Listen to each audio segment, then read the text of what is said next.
تے نہ ہی مددگار رب چھڑیا دی گل نہیں سمجھے اور یا اللہ نہ ہی مددگار رب چھڑیا اور اتنے بھی شرما مدد مانگو بولا کس کام پر فرمایا اچھی کام پر بولا میرے پر فرمایا نانا کر کے دیں اور مدد کرو بھی ایک مانگے اس کا مانگنا جائز نہ ہو اور توبہ نو امر ہے کرنے والے کو کرنا جائز ہو میرا مطلب میں پٹھیاں کی پانڈ چکنی ہے کہ میں کسی نے آکھاں نہیں یا پٹھے چکا چھے کیوں ایک کسی غیر ملک مدد منگنا سمجھ کے میں سمجھا کہ شرکہ نہیں کرنا مدد منگنی ہے کہ کوئی دوجہ بندہ چکا چھڑے اگر ایک کام جڑا ایک ڈیمانڈ کرنا مدد منگنا اگر شرک ہے کہ جنہیں بغیر مدد تو چکا چھڑے نہیں انہوں کی کر لیا وہ بھی مشرک ہو گیا کہ قرآن پاک کے رب ارشاد فرماتا ہے بلا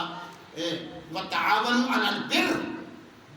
پٹھے چکانے نے کیا ہے کہ نہیں پٹھے بڑھانے نے کیا ہے کہ نہیں سمجھ رہا تھا ڈیرا ہوں ماں کا لال کوئی کوئی یہ پٹھے چکاتا ہی چھک جاندے نہیں لوگ جناب بڑی سڑک دے کھلوتے تھے ہوں بڑی بڑی نے کیا جب کوئی کرنا نہ چاہتا ہوئے وہ کبھی میرے کاٹر کا سوٹا پٹھے چکا لگا تو کر لو کہ جب کوئی فرمایا جہاں پانی عام دستیاب ہو عام وہاں کسی کو پانی کا گلاس فراہم کرنا عربی نسل کا ایک غلام آزاد کرنے کے برابر ہے کیوں تو ہوں کو پانی پا کے دیا ہوں نہیں جڑا ڈائننگ ٹیبل ہے نا وہ ریوالونگ ہے وہ جو اتنے جڑا لگا ہے وہ ریوالونگ تو مرادی کو پھر دندا ہے ان میں کر کے پھرو پانی اپنے سامنے آپ پہ پاؤ help yourself to eat بڑا معروف جملہ انگریزاں کا جب سارا کھانا چھڑیا جاتا تو کہتے ہیں help yourself to eat کھانے میں اپنی مدد آپ کر لو قرآن کہتے ہیں ہر نیک کام میں مدد کرو اور کسی کو پانی فراہم کرنا کھانا فراہم کرنا یہ نیک کام ہے اس کا کھانا بھی سنت کے طریقے سے یہ نیک کام ہے اللہ پاک کیا فرماتے ہیں کہ مدد کوئی بھی ہو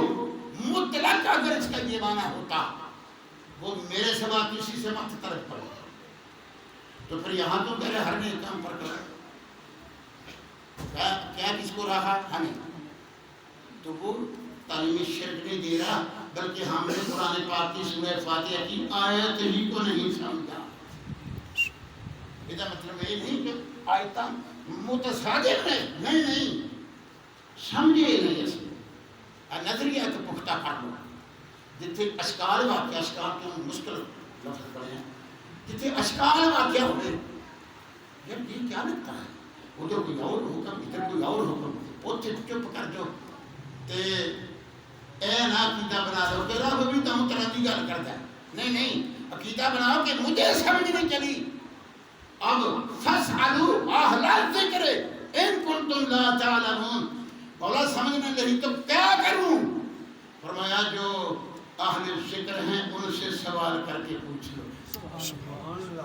علماء دا اتفاق ہے کہ حضرت علی شریف دا اہل ذکر تھے سبحان اللہ سبحان چوٹی دے سیاپا حضرت علی رضی اللہ تعالیٰ عنہ کو سوال کر لیں گے وہ جو آپ بھی مجتہد سمجھا جب بڑا پھنس جانا تو حضرت علی کی رضی اللہ تعالیٰ کی طرف رجوع کرنا تھے عورتوں نے سیدۃ النساء حضرت ام المؤمنین عائشہ صدیقہ رضی اللہ تعالیٰ عنہ کی طرف رجوع کرنا یہ اہل ذکر ہے اور قرآن جو فاسألوا اہل الذکر پتہ چلے کہ قرآن کی سمجھ کے فرق کہہ سکتا ہے احکام تو فرق نہیں جو آیت کریمہ سی جو انہوں جناب علی کر دیتا لیمیٹڈ کر دیا ایاکا تو تیری ہی مدد کرتے ہیں لیکن اب نے ارشاد پایا کہ میں نے اپنے بندوں کو اپنی مدد فراہم کرنے کے لیے منبع بنایا ہے پانی کون بناتا بولو اللہ تو چشمہ پانی چشمہ نے دیتا کھو نے دیتا نلکے نے دیتا وہ منبع ہے اس کی نعمت کا تو یہ جو اللہ کے نیک بندے ہیں یہ مدد کرنے کے لیے اللہ کی مدد کے منبعات ہیں جس کو انگریزی میں سورسز کہتے ہیں منبع شاید کہنا سمجھا سورسز بہت سمجھتے لوگ یہ سورسز ہیں تو کسی سورس کو، کسی منبع کو اعتقاد کر لینا، ایسے تک جو دیو پھر کر اپنی مرکوز طرح توجہ زیادہ ہے، جملہ بہت اہم ہے۔ کسی منبع کو دینے والا سمجھ لینا، حقیقی معطی سمجھ لینا، عطا کرنے والا سمجھ لینا، ہاں یہ شرک ہے۔ نہیں پھر سمجھو، جو شرک تھا وہ یہ تھا کہ جو منبع تھا، جو سورس تھا، اسی کو معطی سمجھ لینا، عطا کرنے والا سمجھ لینا، اور وہ بھی کیسا؟ حقیقی، حقیقی معطی عطا کرنے والا سمجھ لینا، یہ شرک ہے۔ میرے مصطفیٰ کریم علیہ الصلوۃ والتسلیم نے ارشاد فرمایا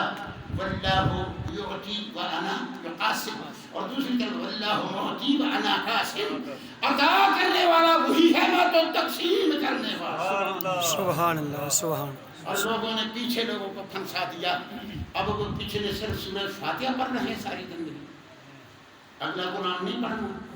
اگلا پڑھیں گے تو یہ دوسرے سپارے کے تیسرے رکوع کی پہلی آیت پر آ کر اٹک جائیں گے۔ مولا کیا کر اٹک جائیں گے تو پھر مولا سے پوچھیں گے،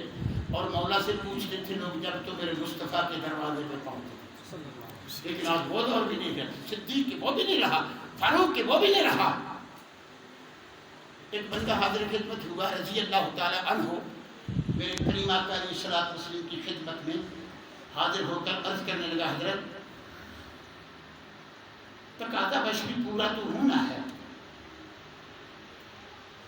اور منہ سے باتیں نکلتی نہیں، آپ کے ظاہری پردہ کی بات مسئلہ کس سے پوچھا کریں گے؟ تو میرے محبوب نے فرمایا صدیق سے۔ سبحان اللہ سبحان اللہ۔ فرمایا صدیق اکبر سے، میں نے اپنے سینے میں کچھ نہیں چھوڑا، جو تھا وہ میں نے صدیق کے سینے میں ڈالا، اور صدیق اکبر تشریف رکھتے تھے، ان کے سامنے میرے مصطفیٰ علی شیر خدا کو فرمایا کرتے لی یہ جو مقدمہ آیا ہے اس کا فیصلہ آپ ہی کر دے، بولیے سبحان اللہ سبحان اللہ سبحان اللہ۔ صدیق اکبر کو فرماتے نہیں سب میں تقسیم کیا ہے اپنے فیض کو۔ اور ایک مرتبہ ایک بندہ اندر جا کے جو ہے باہر ذکر کی محفل سجی ہوئی تھی مسجد نبوی کی شہر میں، تو ایک بندہ کنارے پہ آ کے کھڑا ہوا، آ کر پورا جائزہ لینے کے بعد مسجد نبوی شریف کے کمرے میں ہال میں چلا گیا اور جا کر نماز پڑھنے لگا، تو میرے آقا نے ارشاد فرمایا کون ہے جو میری جماعت میں سے اس شخص کو اندر جا کر قتل کر دے، اور اعوذ باللہ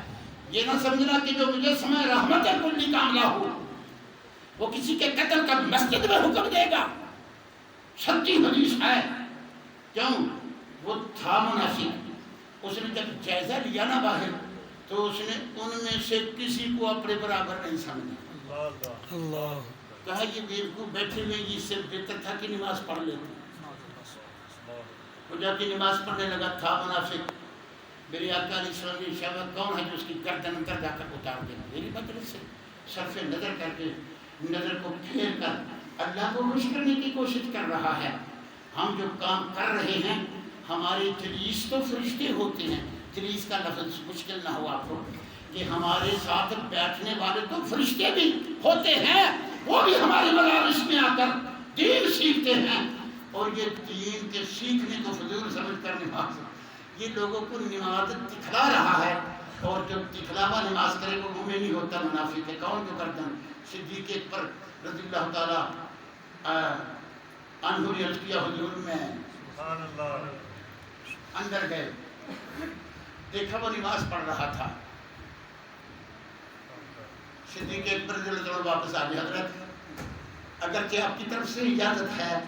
لیکن صدیق کے ہاتھ اٹھ کے نہیں نماز پڑھنا، جو نماز پڑھ رہا ہو۔ آپ نے فرمایا کون ہے جو اس کی گردن اتارے گا؟ عمر فاروق رضی اللہ عنہ نے فرمایا، عرض کی تھی حضور میں، فرمایا جاؤ، وہ بھی نماز پڑھتا تو کر چھوڑے، نماز ہی اگر مدار ایمان ہوتا تو مسجد نبوی کے حال میں جو نماز پڑھ رہا تھا اس کو مسجد نبوی کا بانی، دین اسلام کا بانی قتل کرنے کا حکم صدیق اکبر سے افضل کوئی نہیں، ان سے لے کر پوری جماعت کو حکم دے رہے ہیں۔ تو نماز ہی پر سارے فیصلے، حالانکہ میں شروع میں عرض کر چکا ہوں کہ کسی کے ایمان کا فیصلہ نماز پر ہوگا، پہلے یہ بات کر لوں۔ آج کا ماحول ہے، اس وقت کا ماحول نہیں تھا، ماحول میں احکام بدلتے ہیں، اس وقت منافق بھی تھے، تو وہ بھی واپس آ گئے۔ حضور تو نماز پڑھ رہا ہے، فاروق کی تلوار نمازی پر کیسی اٹھے گی؟ عثمان غنی رضی، حضرت علی شیر خدا کا نمبر آ گیا۔ جب آپ نے ارشاد فرمایا کون اس کی گردن اتارے گا، تو علی شیر خدا نے عاجزی سے عرض کیا حضور میں۔ سرکار نے فرمایا جاؤ اتارو، پاؤ گے تو اتارو گے نا، بولیے سبحان اللہ۔ سبحان اللہ۔ لوگ کہتے ہیں جڑا محمد یا علی انہوں کہتے پیچھے دا کوئی پتہ نہیں،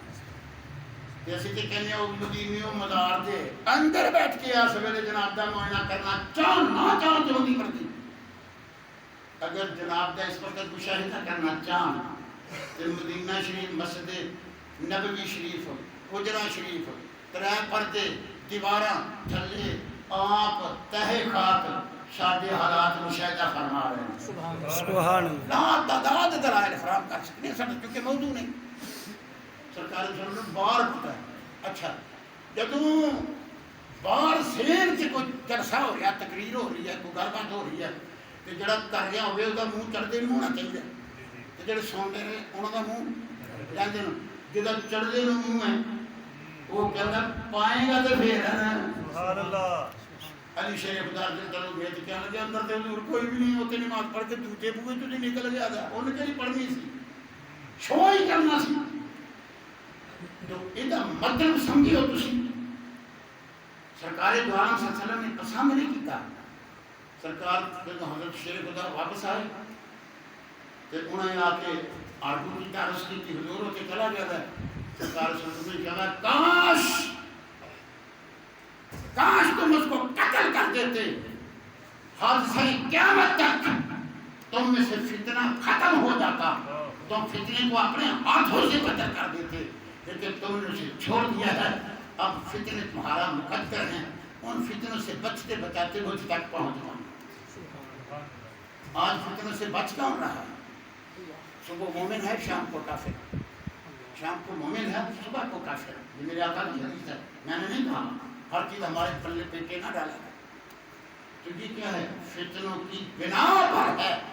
تو میرے سرکار صلی اللہ علیہ وسلم یکساں فیض تقسیم کرتے ہیں، کون ہے؟ سمجھو میرے آخری جملوں کو، کون؟ مراد یہ ہے کہ میں نے سب کو قوتیں، ہمتیں، تعلیمات اور سب کو میں نے فیاض بانٹا ہے، کون؟ اور ایک مرتبہ ایک عورت جو ہے وہ میرے نبی پاک صلی اللہ علیہ وسلم کی گستاخی کیا کرتی تھی۔ میرے آقا علیہ السلام نے فرمایا کون ہے جو اس کی گردن پیش کرے؟ میں اسے جنتی ہونے کی نوید سناتا ہوں۔ نبینا صحابی نے اندر ہی اندر سوچا میں، اور رات کو نبینا صحابی پورے خاندان میں، پورے ٹبر میں سوئی ہوئی اس عورت کو جس کی آنکھیں نہیں ہیں، اس کو قتل کر کے صبح جب میرے آقا کی خدمت میں مسجد میں تشریف لاتے ہیں تو سرکار نے شباب وہ جس نے جنتی دیکھنا ہو دیکھ لو۔ سبحان اللہ، سبحان اللہ، وہ سبحان جنتی آ رہا ہے۔ انہوں نے تو انجوں میں بھی فیض تقسیم کر دیا۔ تو اس لیے میں آج کروں گا کہ صحابہ کی ذوات میں میرے آقا سمجھنے کی صلاحیت کے مطابق اپنی طرف سے جو فیض بانٹا، جو دیا، اس کو لینے کی صلاحیت بھی پیدا کر دی۔ تو ابتدائی ہی الفاظ میں تقریباً ہماری بات مکمل ہو گئی۔ اس لیے آپ نے وقت دیکھا ہوگا، 1:45 بجے کا وقت ہم نے بڑا کوئی 1 گھنٹے سے بڑھ کے جو ہے وہ وقت پیچھے آ چکا ہے، تو 1:45 بجے تک ہمارا انشاءاللہ ان کا خطاب جاری ہے۔ اس سے آگے آج صرف یہ ہیں کیونکہ اعلان نے کیا تھا، اور وہ بھی 2 سے اوپر نہیں۔ آپ سنت پڑھ لیجئے، آئندہ 2 سے نہیں، 1:45 سے اوپر